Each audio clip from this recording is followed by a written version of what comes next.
All right, so it says, if in the reaction 32 grams of C2H6 produces 44 grams of CO2, what is the percent yield? The key word here is the word produces. Words that you're going to look for to help you find actual yield are going to be produces or obtains. So produces 44 grams of CO2. That's a hint that that is your actual yield. So I'm going to put an A there. That's my actual yield. Okay. What's the equation for percent yield? Let's put the equation for percent yield. Actual yield over theoretical times 100%.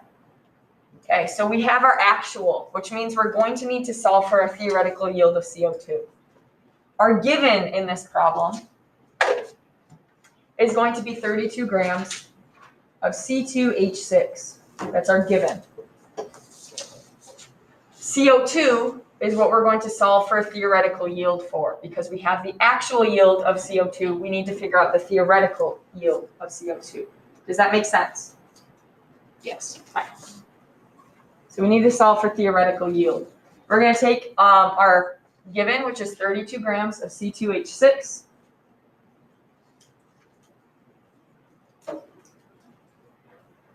And we're going to plug in for a stoichiometry equation.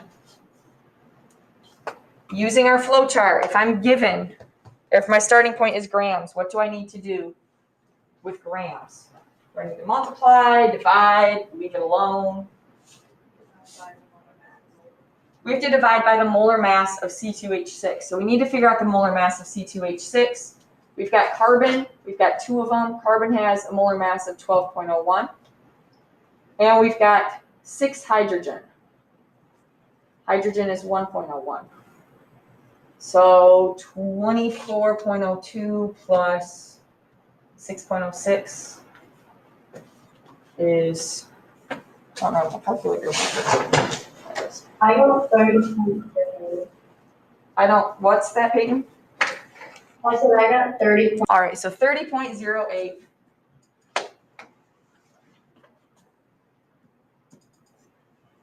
is going to be our molar mass. So 30.08 grams per mole. All right, for stoichiometry, what do I do next if I'm solving for grams of CO2? Coefficient ratio. So CO2 has a 4 in front of it, so we're going to multiply times 4 CO2. C2H6 has a 2 in front of it.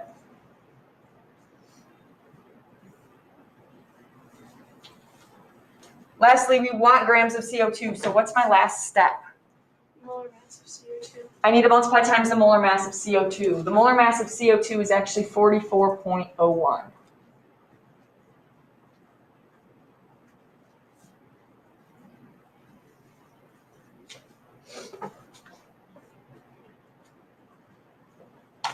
So we would type this into our calculator on Desmos, or whatever calculator you like to use. So we have 32 times 4 times 44.01. And that is going to be divided by 30.08 times 2. That gives us an answer of 93.64. So 93.64 is how many grams we should have had of CO2.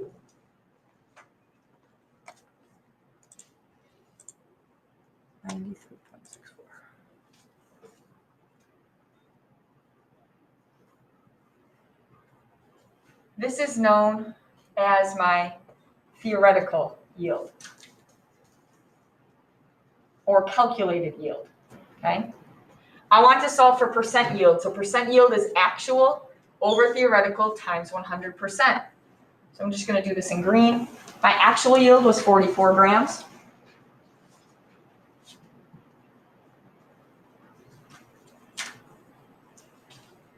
We're going to divide that by 93.64, which is my theoretical yield, and multiply that times 100%. And that is going to give us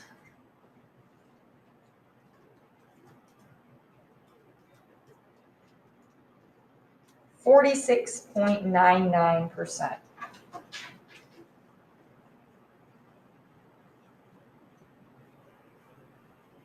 of CO2.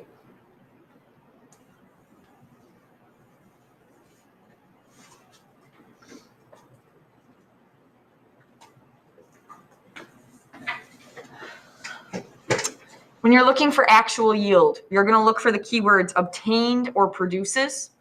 Actual yield is usually always going to be something that is a product as well. So it's going to be on the right side of the arrow when you look at the balanced chemical equation. So it's going to be something that's usually a product of a chemical equation. So for example, in this one, CO2 is also a product. So that's a hint to you that this is your actual yield. It also says the word produces. So that's another hint. This is what was made in the chemical reaction. That's the actual yield. Does that make sense? Mhm. Okay. Hopefully that helps you guys with